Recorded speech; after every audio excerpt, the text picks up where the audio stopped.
Bueno, apóstol, me gustó mucho lo que usted dijo en una prédica, me marcó un montón. Es que no tenía nada, pero sí portaste una palabra. Y eso fue un punto clave para que su ministerio eh, crezca a la magnitud que hoy estamos viviendo. Y quería hacer una pregunta: ¿qué pasó en el año 2000? Bueno, el año 2000 fue, creo que, el punto de inicio de todo, porque fue el año donde el Señor me llamó a su presencia, a tener un encuentro personal con el Espíritu Santo. Obviamente fue algo sobrenatural porque yo había caído en un estado de acidez, un estrés, todo mi cuerpo había quedado totalmente paralizado y en algo sobrenatural que el Señor hizo en la clínica donde yo estaba internado. Él me sacó de ahí, me sanó, pero esa noche habló conmigo. Yo vi una figura del Señor a los pies de la cama y Él me dijo estas palabras: si no sos para mí, no sos para nadie. Fue ahí donde yo le dije al Señor: bueno, quiero servirte, si me sacas de este lugar, el resto de mi vida yo te la entrego a ti. Y ahí comenzó el transitar en el Señor, en el Evangelio, el ir profundizando, de conocerlo a Él, digamos, ¿no? Ese fue el punto principal de mi vida, ¿no? ¿Y año 2004? Bueno, 4 años después de ese llamado, en el 2004, Dios nos venía trabajando, nos venía procesando, nos venía capacitando, preparando la obra del Espíritu sobre nosotros, sobre mi vida. Y en el año 2004 viene el llamado pastoral, ese llamado tan fuerte que por ahí fue difícil aceptarlo al principio, porque yo personalmente siempre fui un apasionado por la predicación y por el evangelismo. Entonces, si Dios me llamaba al ministerio, yo quería que me llamara a ser un evangelista, a hacer campañas, grandes campañas. Siempre un referente muy grande que yo tuve en eso desde mi comienzo fue el evangelista Carlos Anacondia. Miraba sus prédicas, escuchaba sus predicaciones, leía sus libros. Uno de los libros más importantes, ¿no?, que fue Oíme bien, Satanás. Y me fui alimentando con todo eso. Entonces, en el año 2004, cuando viene el llamado, yo lo que pretendía era que el llamado sea un llamado totalmente en la palabra, no en el pastorado. Entonces, ahí creo que fue el punto de partida también en lo ministerial, algo bueno, poderoso, sobrenatural. ¿Y 2007 es algo que...? Y 2007 marcó otro punto también, porque son ciclos, etapas, ¿no? En el 2007 empezamos a experimentar un avivamiento. Siempre fui una persona de estar días encerrado con el Señor, 2 días, 3 días, 4 días fue lo máximo cuando Dios me llamaba. Y en el 2007 comenzamos a experimentar un mover, una gloria de Dios, una manifestación tan poderosa del Espíritu Santo. La gente se comenzó a convertir, comenzaron a llegar en multitudes, los demonios de las personas se empezaban a manifestar, comenzó a pasar algo sobrenatural. Fue algo muy poderoso, y ahí donde vino el crecimiento poderoso del ministerio también, la multiplicación. Comenzamos a analizar que teníamos que buscar otro lugar, hacíamos 2 reuniones, íbamos a una tercera reunión en el templo, donde entraban más o menos casi 150 personas. Íbamos creciendo, y bueno, era imparable lo que ocurría. Y llegó el momento que bueno, Dios en el año 2010, puntualmente el 28 de noviembre del año 2010, podemos comprar todo un predio. Son una manzana, un terreno enorme, y comenzar a trabajar para planificar lo que iba a ser el auditorio del Centro Cristiano Restaurador.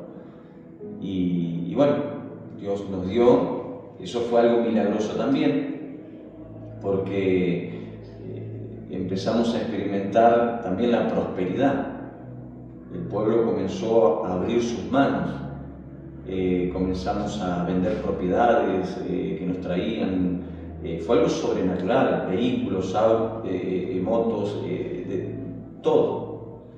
La gente con el hambre de crecer, de predicar el Evangelio, trajo a los pies de Cristo y a los pies de los apóstoles bienes económicos, y nosotros con eso íbamos reproduciéndolo para todo el proyecto que teníamos para llevar adelante.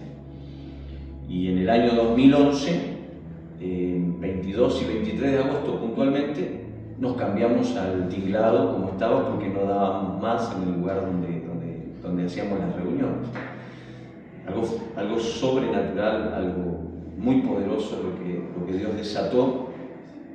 Y en medio de todo eso que Dios desató, económicamente, los milagros financieros, pero también sanidades, liberaciones, familias transformadas, drogadictos convertidos, delincuentes, personas con depresión, con tristeza, milagros creativos, un derramar de una gloria impresionante, impresionante.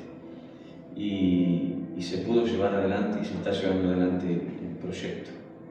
¿Y qué le diría, apóstol, a esas personas que han decidido dejar su familia por el llamado de Dios en este momento? El llamado de Dios, yo siempre lo comparo con lo que le pasó a Abraham. Abraham dice que él tuvo que caminar hacia lo invisible.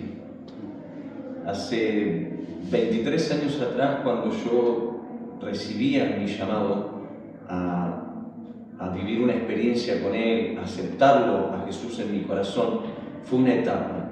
Pero en el 2004, cuando Dios me llama al ministerio, hay un montón de incertidumbres, hay un montón de cosas que vos no ves, obviamente, y empezás a caminar en fe hacia lo invisible.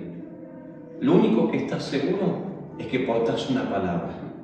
Lo único que estás seguro es que sentís un llamado de Dios. No sabés cómo va a terminar la situación. No sabés para dónde vas a ir, en qué ciudad podés terminar, en cómo va a ser el proyecto, porque hay un montón de cosas que Dios al momento no las revela. Pero cuando vos decidís ir tras el llamado, se empieza a abrir un abanico de revelaciones, donde Dios te empieza a revelar cómo lo va a hacer, cómo lo va a trabajar, pero también seguís caminando hacia lo invisible, porque eso es la fe. Es la fe que uno tiene que tener y entender que si portás una palabra, Dios nunca te va a llevar a un puerto, siempre te va a llevar a un puerto seguro, nunca a un mal puerto. Aquel que decide servir a Dios jamás termina mal. No existe que yo decidí servirle al Señor y termino mal. Pero es obvio que vamos a tener que soportar los procesos. Y yo siempre digo que cuanto más alto estás, cuanto más arriba estás, los vientos soplan más fuerte. Entonces vas a tener que experimentar la fe, no fingida, sino la verdadera, la que en medio del proceso es donde tenés que soportar, donde tenés que aguantar, donde tenés que estar firme. Yo creo que lo que más le diría sería que si tenés una palabra, no te desvíes de esa palabra, soportar. Hoy podés ver todo oscuro, hoy podés ver que pareciera que lo que Dios te habló no va a venir nunca, pero llegan los momentos, los tiempos en que se empiezan a cumplir la palabra. Cuando la palabra que te fue soltada hace años atrás se junta con el tiempo, ahí se desata lo que se le llama el kairos de Dios, el kairos de Dios. Y cuando eso ocurre, empezás a ver todas las bendiciones que empiezan a venir.